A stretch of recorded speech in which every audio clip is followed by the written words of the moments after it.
So story time, y'all. I met this girl at the mall. She's like in her 40s. And the reason why she stuck out to me is because she reminded me of someone from my past. Automatically, I'm already knowing this is a familiar spirit. So she mentions how her and one of her friends usually go to Ruth Chris, like they know the management there. I'm like, okay, cool, let's go. It ended up just being her and I.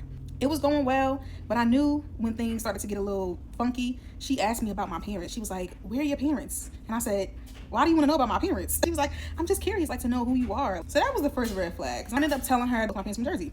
I already knew that I probably wouldn't be going out with her again, only because of the simple fact that she's extremely male-centered. Everything was about dick. Everything was about man. So she was talking about that majority of the time, but there was one moment during the conversation where I could tell it wasn't her and it was the demon.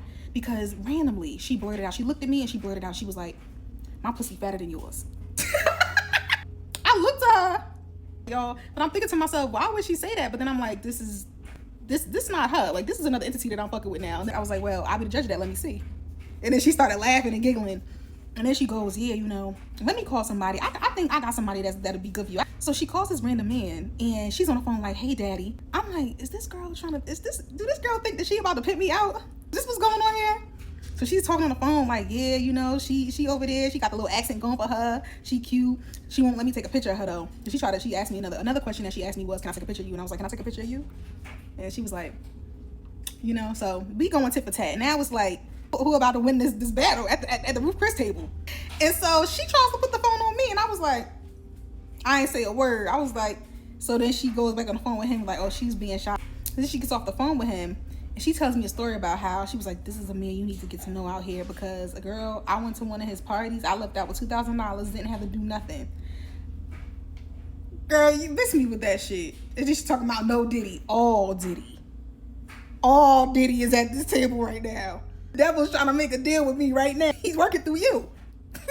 But you know how I know my spirit just, it evokes so much is because after that whole fiasco, as we're leaving out, she's telling me, because I'm like, you being very vague. I asked you, like, what's your story? You talking about these niggas, like, I don't care about these niggas. Who are you? So she was like, I live with my mother right now because my family doesn't trust me to be alone.